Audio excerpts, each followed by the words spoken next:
Good evening, all. So we will start at the outset.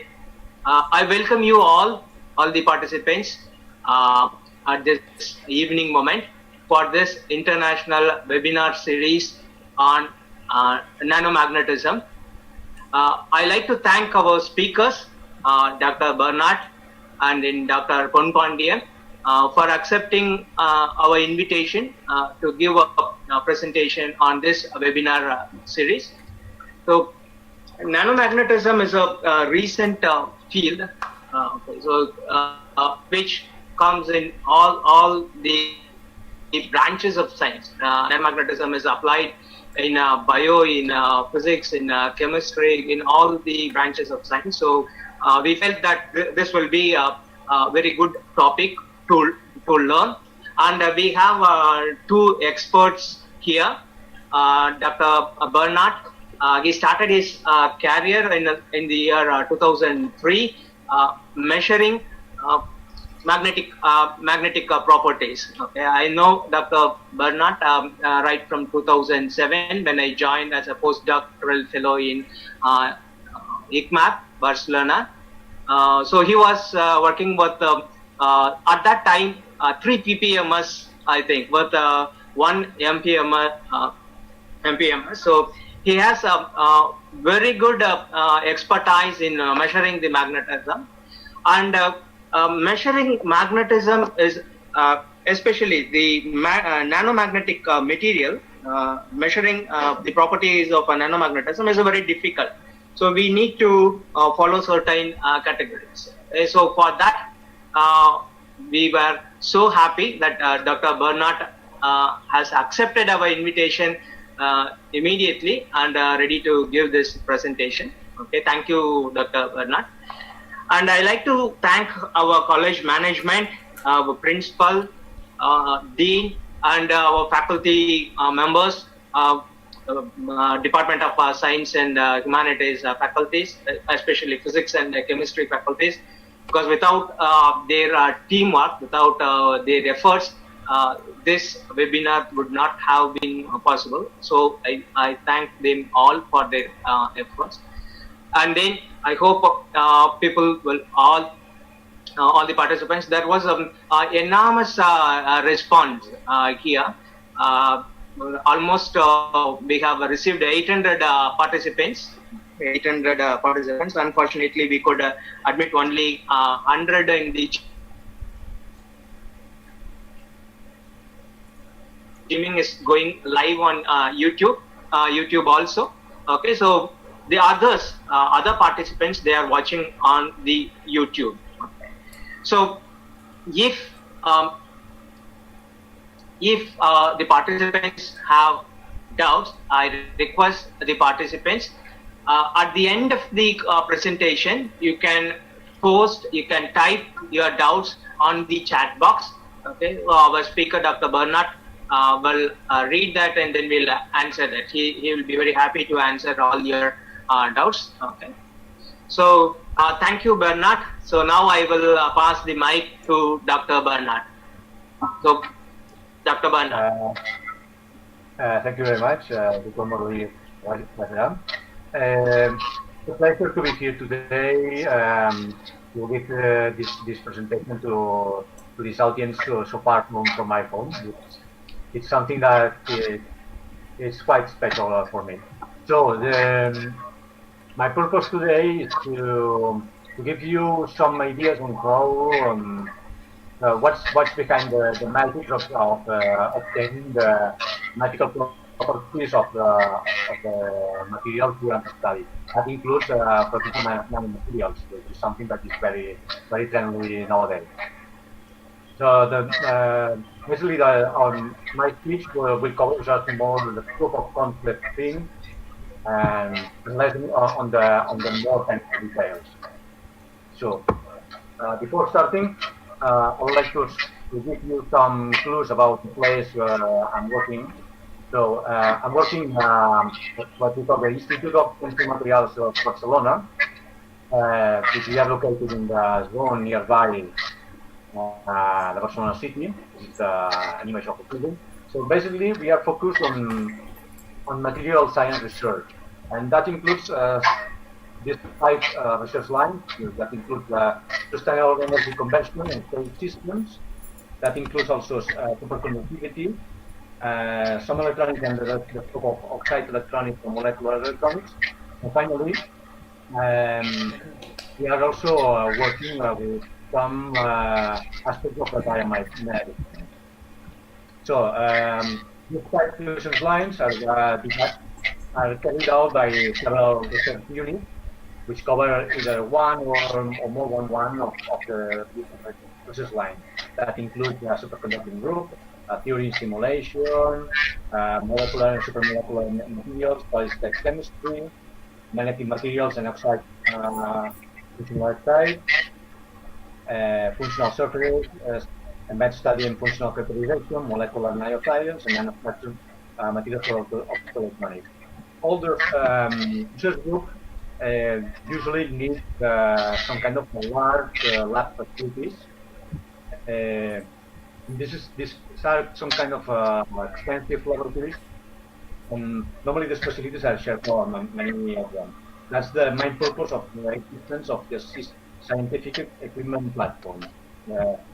These are the shared lab facilities that include electron microscopy, clean room, thermal analysis facility, thin film lab, X-ray diffraction, spectroscopics, scanning microscopy, preparation or characterization of plasma materials.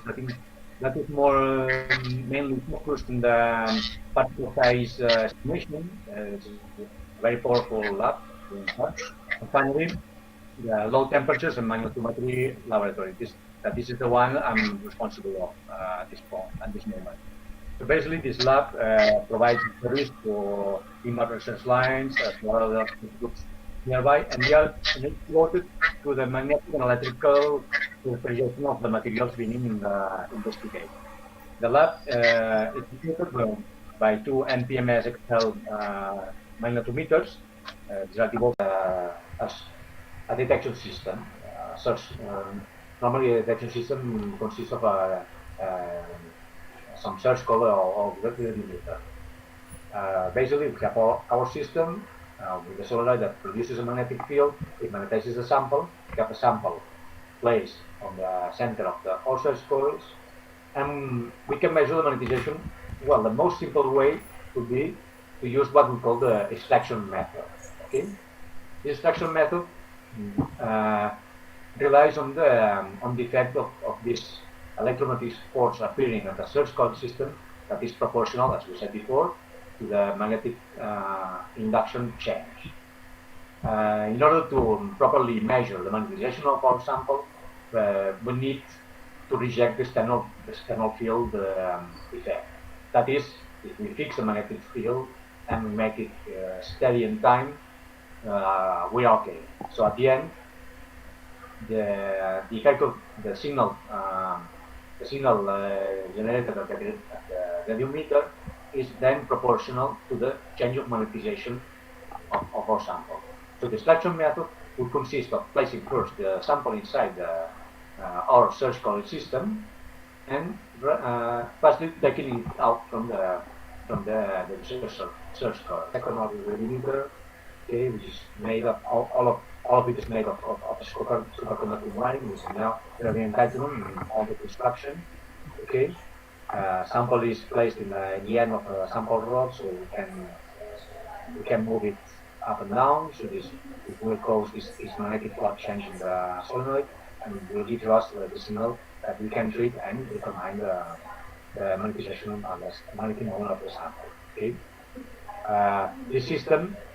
The solenoid is made of neodymium titanium and is able to apply 75, and the temperature control of the system is from 1.8 Kelvin to 400 Kelvin. Okay, so basically, how we treat the signal of the sample through this second order radiometer by step-by-step motion, and at each step we take the discrete voltage. Basically, this gives us a voltage to position dependent curves like this one.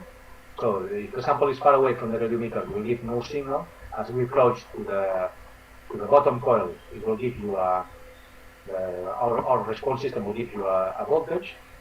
As we move forward and we approach the center coil, we'll have another peak, which is invest in polarity, and normally, ideally, twice the value on the first peak. And as we move forward and we approach to the top coil, we'll get identical signal as the first coil. So once we get this curve, this is the curve expected for a point like dipole, which is second order delimiter, we can adjust this curve, and from that curve, if we pick it accordingly, we can determine the magnetic moment value of our material. Okay. Basically, we can playing a direction in two ways. What we call the DC, all of DC motion, which is this step-by-step motion that I now said, that has just a single scan instruction, and this has a sensitivity. A sample is placed minus by the end of the sample rod. However, this method is can move it quite slow and very sensitive to the close. This measurement like this takes normally will give us the half a minute. You can treat that if you have some electronic indication, the voltage at the beginning, the voltage at the end. Is no longer the same. So the solenoid next calculation and disable that you apply 17. In order to overcome these limitations, we use what the temperature control of the system is from 100 Kelvin to motion. Basically, it's an oscillator. It's based on how we treat the second sample through this second order. We get the squid voltage measured at each step. We take the squid voltage motion. We improve the sensitivity to order of magnitude down to the 10 to the minus 7 MU in noise floor, and it is a faster measurement basically because we have more voltage for taken during this measurement. We have a better noise rejection since we have more photons. Since the scan time is somehow effectively reduce the electronic problem. Now let's move to a conceptually different magnetometer, which is called the AC susceptometer. Basically, this AC susceptometer is interesting for investigating the magnetic response dynamics of our material. We are no longer keeping an external constant magnetic field. Probably we are applying a bias constant magnetic field, and now we change it over time. Most usually in a sinusoidal time-dependent way, okay, with a certain amplitude. Since we are changing the magnetic field, we change the magnetization of our material, we will respond in a similar way, okay, with a certain amplitude, and with the time dependence, it will be similar to the one of the applied magnetic field, except for a delay. In order to treat this delay, we need to separate the magnetic response into two contributions, basically. M prime and M2 prime, being M prime, one response which is in phase with the applied magnetic field, and an out of phase which goes 90 degrees in delay with respect to the applied magnetic field. These two contributions have two meanings. In phase computes you the local change of magnetic field of magnetic respect to applied field, and the out of phase contribution is related to losses. Normally, this is useful for detecting some magnetic phase change at a certain temperature, for example. This would cause when you have a phase change, we usually have some energy losses involved. So at the end, you have this delay effect that you can effectively measure. Basically, this time variable magnetism dependence would cause the generation of voltage at the surge coils that would be proportional to the magnetization of the sample if you do the proper calculation. Normally, since we are using time-dependent signals, we need some blocking techniques to filter out the signal what we want with respect to the parasitic signals which disturb the accuracy of our measurements. So let me introduce now an implementation to our quantum design system where we have in our lab. Basically, this is a schema of the AC solenoid and the detection system. This is somehow a little bit more complex construction than the one I schematized before. Basically, you have in center a sample space. And the blue part is the AC generator solenoid. Okay. The red parts are the search coils, which in this case is a first order limiter. Okay. We have some calibration coils which are used internally for giving a better accuracy of the generator signal, and some compensation coils that makes our system better performance when in the night. And at the top is the contact to electrode, and at the bottom is the contact to electrode. Basically, as I introduced before, the voltage of the coil is treated with some locking techniques. In this case, we're using a soft locking. The specification of our system is that the amplitude of the applied AC field is 15 Hz. We can work in a frequency range from 10 Hz to 10 kHz. We can apply a biased DC field up to 90 kHz. The system has a sensibility of the M prime and 2 prime down to 2 to 10 to the minus 8 mu, and the working temperature go in the range of 1.8 Kelvin to 350 Kelvin. Okay. This sample is placed at the end of a sample rod, and the other side of the sample rod is a stepping motor, in which we can move the sample up and down for several reasons. First, to center the sample with respect to the millimeter, and secondly, to perform some kind of a more sophisticated measurement protocol, which makes our results more accurate. Basically, this measurement protocol is what we call a 5-step measurement. The first step would be to place the sample at the top coil, measure, apply the field, measure the position, then we place it at the bottom coil, we repeat the same. The difference between one measurement and the other would let us evaluate with slightly difference we can have in the top and the bottom search coil, which can be ideally not, but there could be. Sample at the center of the limiter, and we calibrate the amplitude and the phase using a good fake a magnetization signal. Again, finally, we place the sample at the top coil and repeat the first measurements. With this, we reject the field in this long measurement. Okay. We have another implementation of AC subscriber. In this case, it's placed in one of our two MPMS systems. Basically, this is the schema I showed you before for the C magnetometer, but in this case, we have another super parameter. Okay. So, in summary, today we have learned the following. We have learned several ways to produce a magnetic field with some examples and with their strong and weak points to each other.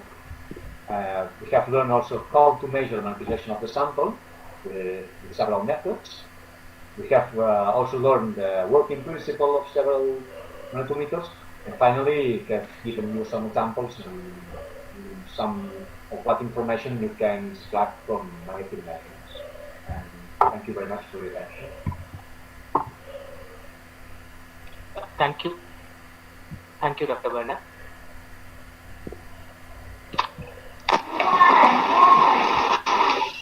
Thank you, Bernaut. So now this is open for discussion. Now there are some questions on the chat box. So Dr. Bernaut, can see some questions, general questions there. Participants, if you have any doubts on the presentation, you can just type on the chat box. The speaker, Dr. Bernaut, will answer them. There are some questions on the chat box.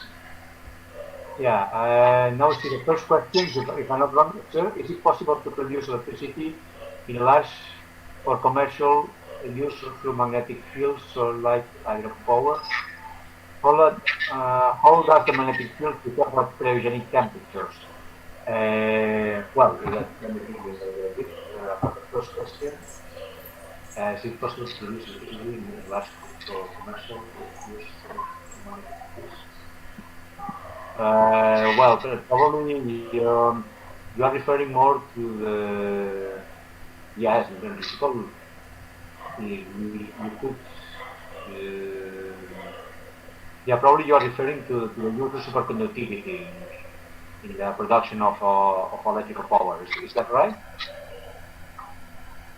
I think so. Yeah. That's I think it's a general question. There are a few more questions at the bottom.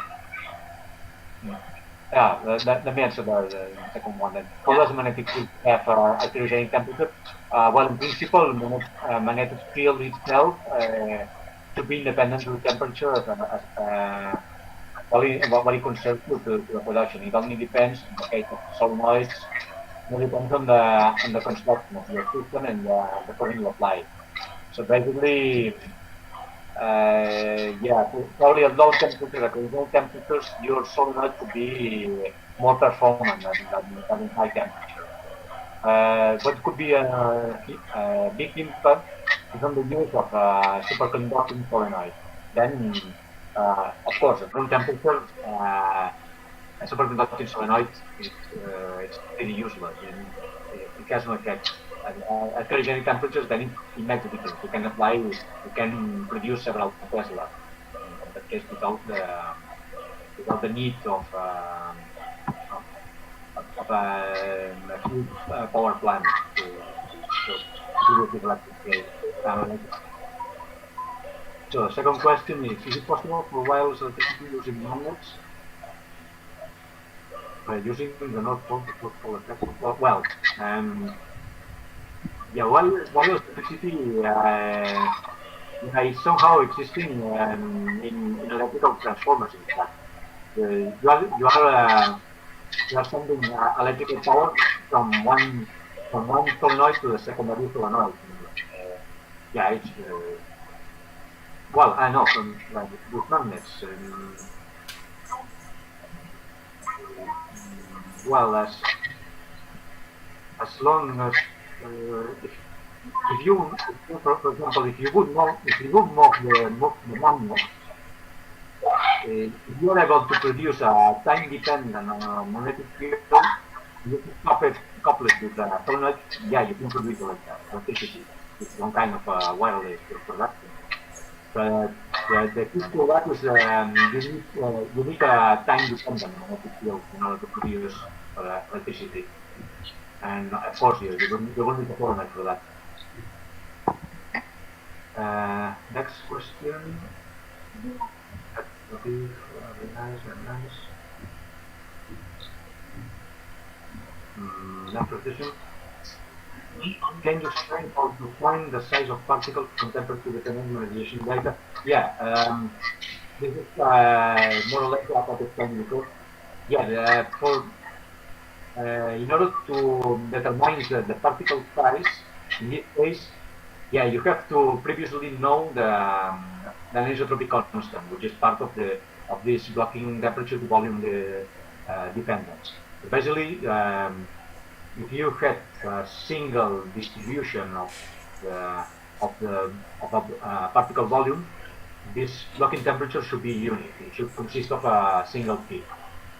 If you determine this peak and you have this anisotropic constant, okay, then it's a direct relationship. Okay, you have to do it. Let me show the presentation now. Okay, just 1 second. You will see more clearly. Oh, okay. There's someone sharing the screen,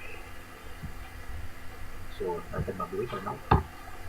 So basically, we have to go to this zero field proof. Just a minute. I think Dr.Bernaut, just a minute. Some participant is presenting. Please, Hidayatullah, please don't present. Sorry? Somebody, no. Some participant is trying to present their screen. So, Itu lab place. Yeah, maybe don't post I anything think that. you stop it. Yeah. Because I cannot do your presentation again. Yeah. Just a minute. We will just lab. Itu lab.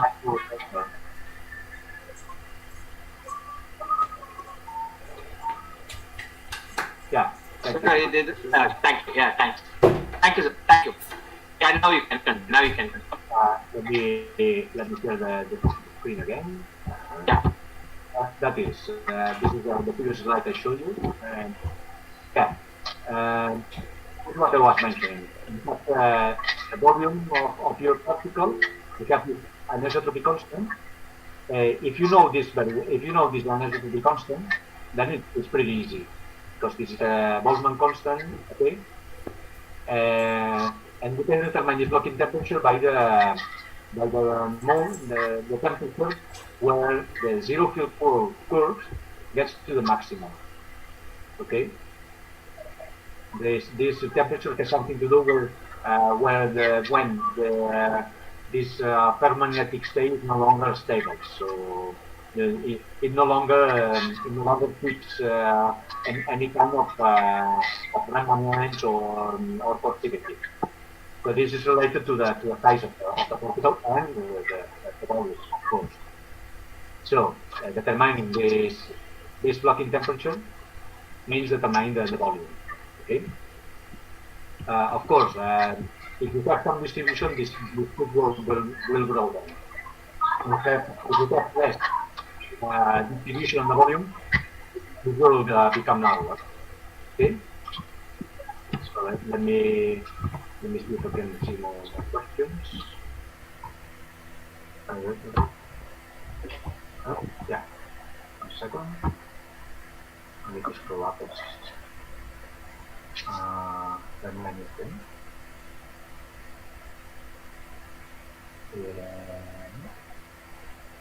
Yeah. There's another question that said, can we do VSM measurement option in PPMS? Yes, of course. The answer is yes.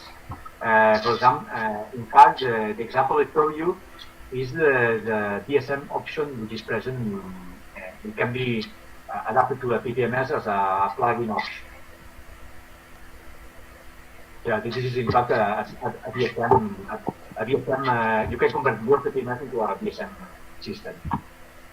Okay.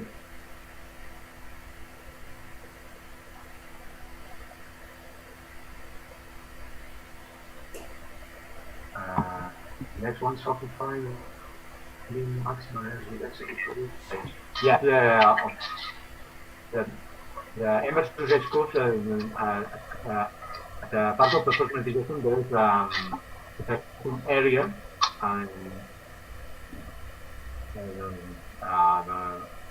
which is related to this maximum energy. And next question.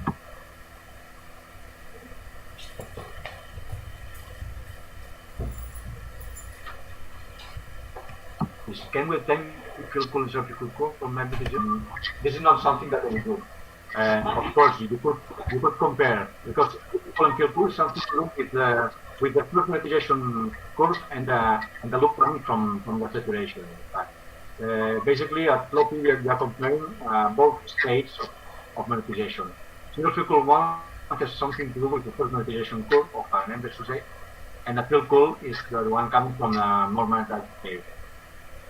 Yeah, you could do it, but it's very time consuming. It's much more easier to do this temperature dependence to cool zero field cool. It's much easier. Next one. Sir, what's the best available material for magnetic applications at present? Well, there are many of them, but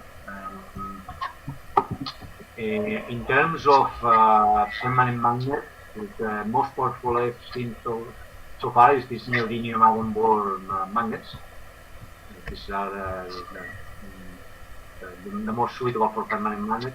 Also, depending on what you want, for example, what it concerns to magnetic shielding, for example, the mu metal is the most commonly used because it has a high permeability and it's very useful for isolating zones where you don't want magnetic field to be present. It's very useful, for example, in our labs where we have the equipment quite close one to each other. We need to isolate what we call the side magnetic field. This is the residual magnetic field that is outside our system when we apply a magnetic field. If you isolate with these new metal plates, you're behaving very well. Also, if, for example, you could imagine magnetic materials exhibiting also electrical properties, such as what we call magnetoresistance.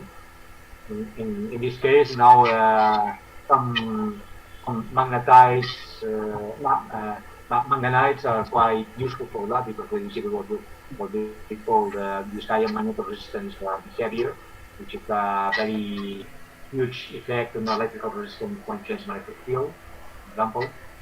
That depends on what you want. Okay, so next one. Is there a difference you have observed when the shapes vary particles? Is there a difference you have observed? Well, with magnetometry, we cannot evaluate the effect of the shape of nanoparticles. Because this kind of magnetometry we do is what we call a macroscopic magnetometry. So we are counting everything.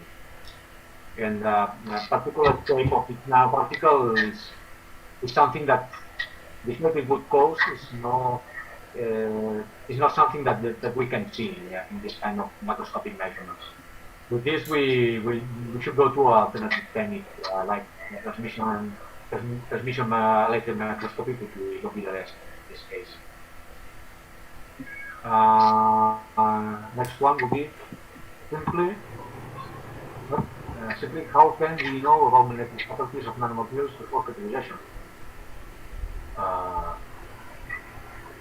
Well, normally before going into that characterization, for example, imagine that you are following some kind of research line. Normally, you know something about the material, or you know something about what you expect, and this is something that now you check when you do that characterization. This is how we normally work in this kind of material research labs. People have started searching into bachelorography, and they know more or less what they want to get. Because with what it concerns magnetic measurements, there's a broad map where you can start playing. You are in a certain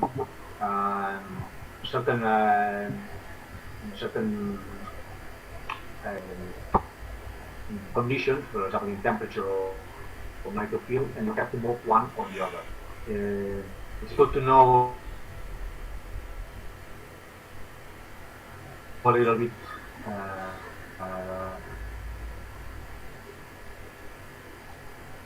of your material before starting. So you have to choose whether to do a temperature dependence or a magnetical dependence.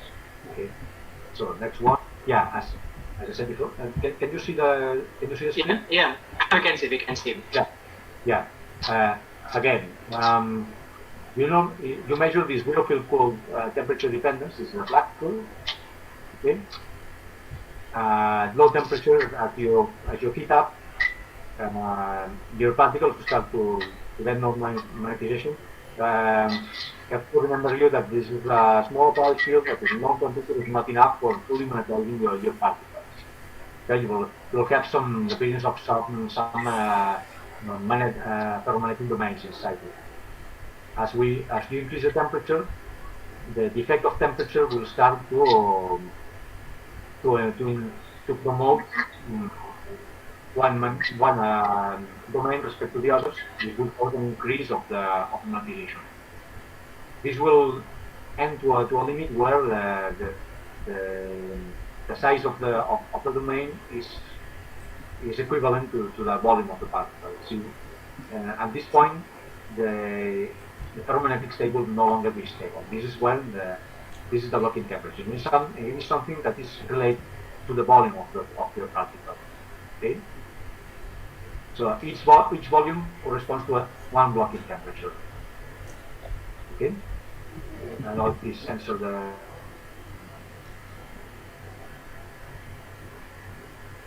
Simply, how can we know about magnetic properties? I know. But this is what I was already answered.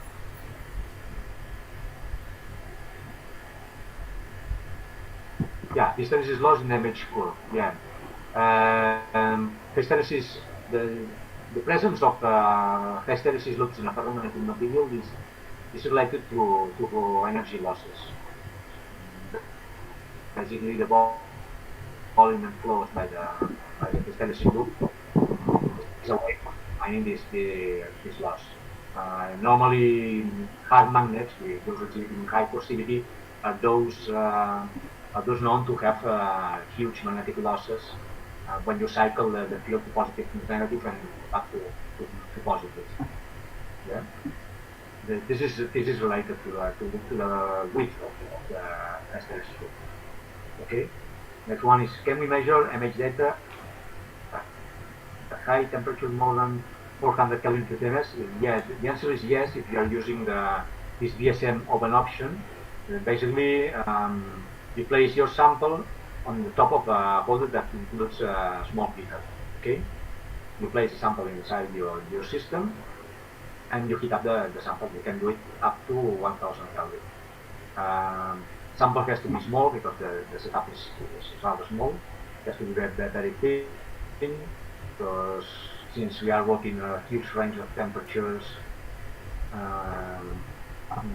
you have to be you have to work with really small samples, so the sample follows the temperature response accordingly to the temperature change. And next one is, will a material have both supermagnetism and superferromagnetism?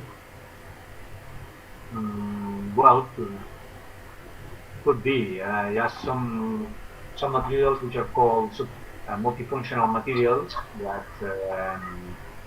that basically their ferromagnetic properties have impact on the electrical property and inversely. So basically, you change the magnetic properties and the ferromagnetic properties, electrical properties change accordingly. So yes, this could be possible. That depends. That depends on the material. In fact, every material has its own world. And actually, when I go to polarization of sample, they ask me about material magnetic properties. Yeah, this is quite useful for people who work with magnetic polarization. As I said before, it's very difficult to us to decide what to measure when we know nothing about the material. Okay, we could start from a starting point of doing a temperature dependence and see what we have. But it's good to know what we should expect from material in order to make a more accurate measurement and to take more profit of the measurement time.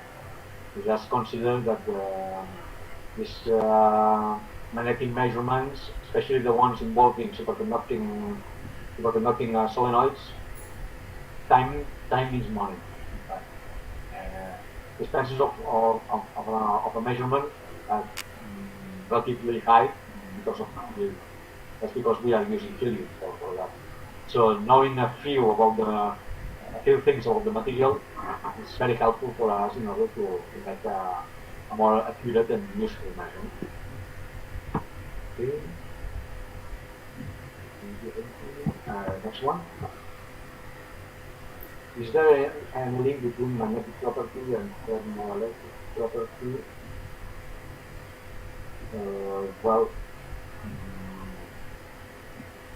as far as my knowledge covers, this is something that is It's not very familiar to me. But again, my feeling is that that depends on the material. Cannot answer them much precisely because this complete thing is not fully my field. Okay, so sorry for that. Next one. How we say the material processes para or permanentism for DSM analysis. Yeah, basically the DSM analysis is, gives you the magnetization of your material. You can change, for example, you can do a temperature dependence measurement, for example. And in the case of paramagnetism, you measure, for example, from 10 Kelvin to 300 Kelvin, and it's paramagnetic in all the range. You would see this inverse respect to temperature behavior. It's fully biasable. Whereas for the case of ferromagnetism, you have if you are far away in temperature from the purity temperature,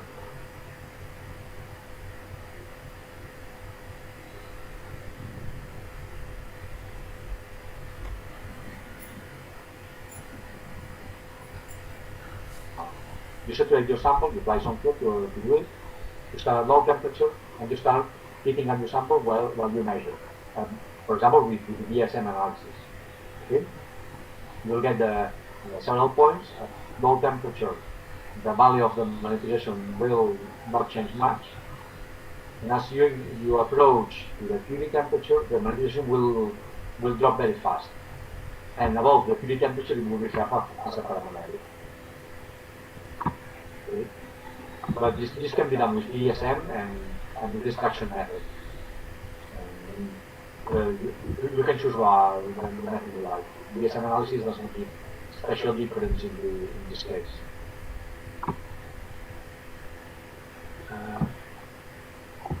What about the accuracy?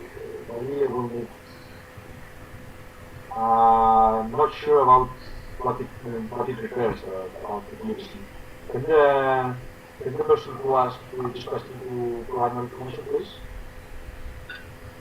I think Dr. Pandyan, if you are, I think what is the accuracy of PPMS and VSM? Okay.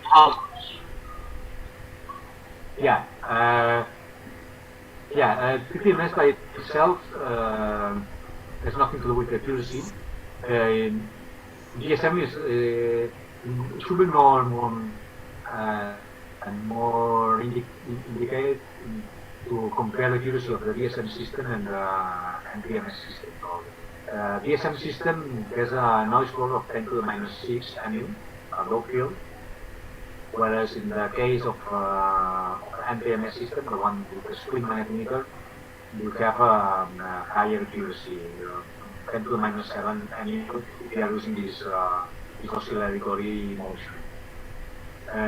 But it's really, the accuracy has more something to do, not by the way you move the sample, but the way you detect the signal generated at the source of the radiometer. Or whatever system, but it would include a DSM system. If with your detection electronics, you have a squid device, you will have a very accurate measurements. For example, there are new magnetometers that are based on DSM system that the accuracy now is 10 to the minus 8 and called DC magnetometry. Okay? So the accuracy widely depends on the sum of the technical rules and the electronics that they are involved in your setup.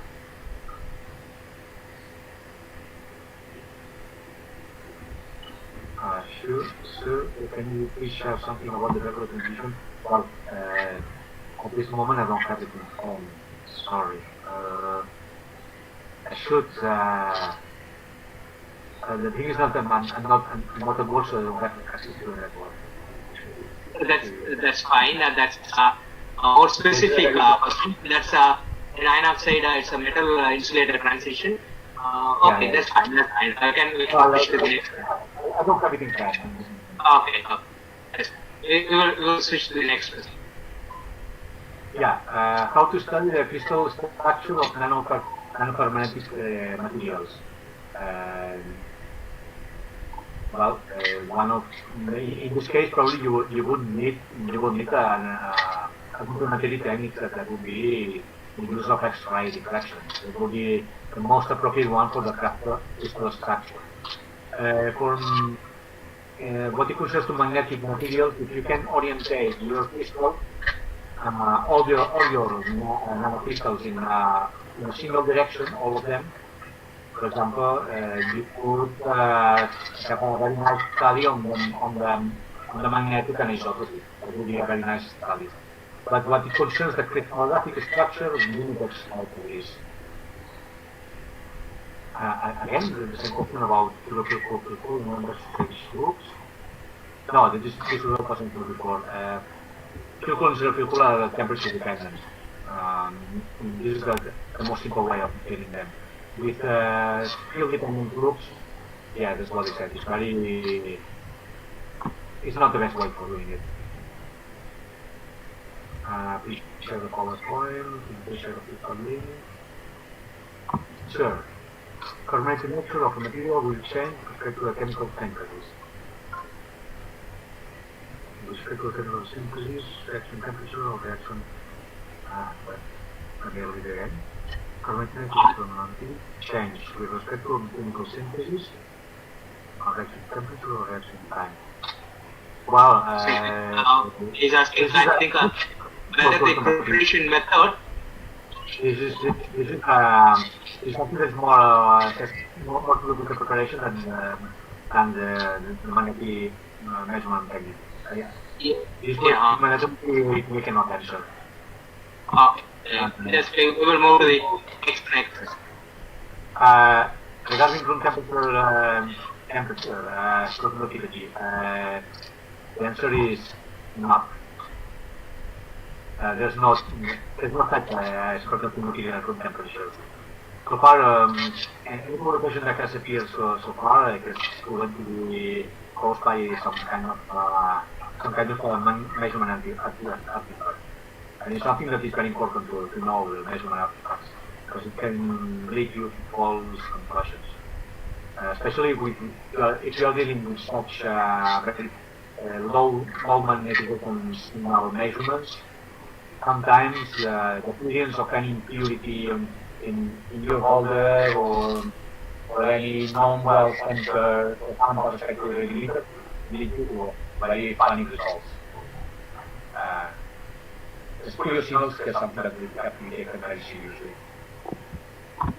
And I think that there's no more questions. This is very interesting. Actually, the diamagnetic correction. Okay, this diamagnetic effect appears mostly when you are measuring low signal samples. You're placing the sample, for example, intro on top of a capsule which is normally diamagnetic. When your magnetic film is saturated, at high magnetic fields, you no longer have this. Let me show you and go back to this magnetic threshold. You no longer have this, but you have a negative slope event. In the case of if you have such a condition, it's very easy to subtract the magnetic correction, because you expect to have a ferromagnetic material already separated, so it should be through a flat line. If you don't have this, you have a different slope. You just determine this slope and you can just taking it out. Okay.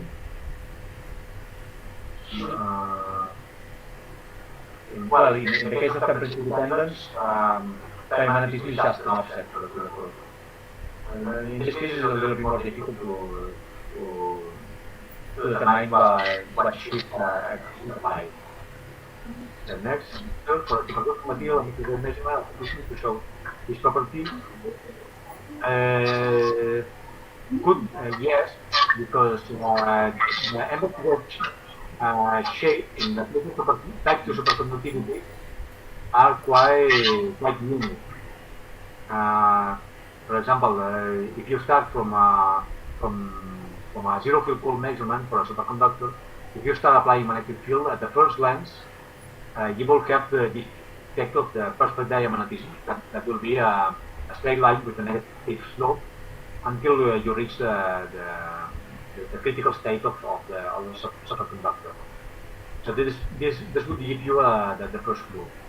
If your material would be a type 1 superconductor, you will have also this perfect diamagnetism. Yeah, it's a unique behavior. It's very difficult, very different to the one you would have for a permanent material, which would give you immediately a positive slope in the energy dependence. Okay. Sure, can superconductivity and permanentism coexist? In the beginning, it was not proven that they could exist. The thing is that one material being ferromagnetic, if you magnetize it in some way that can overcome the critical field of the superconducting phase, then this superconductivity can be destructed. So,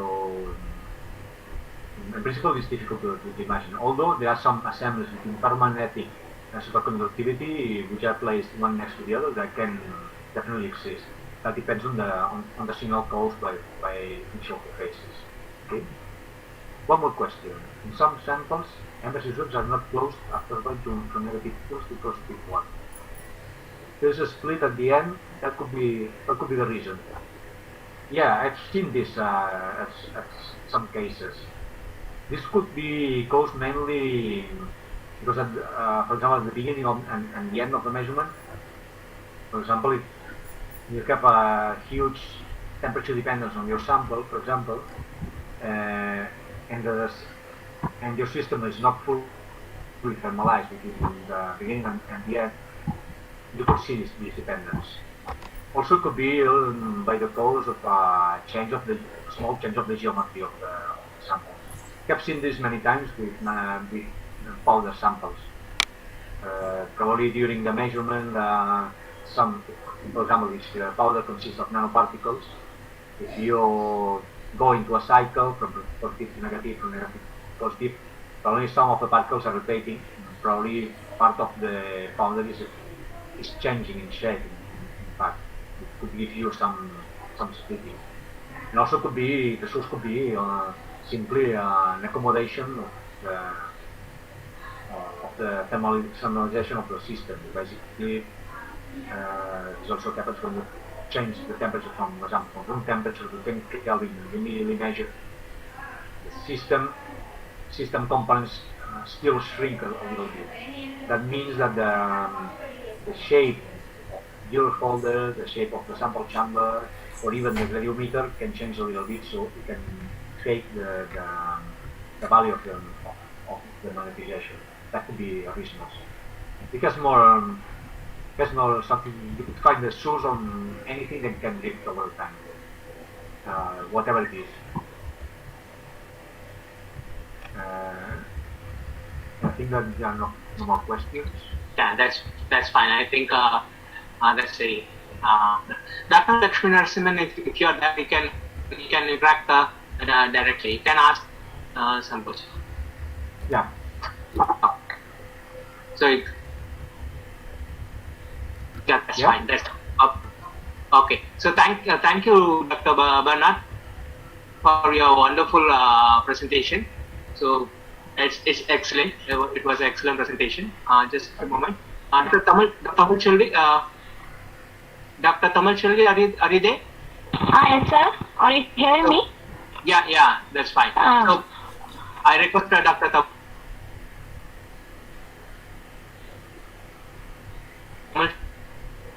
Cheldi to give what of thanks for our speaker.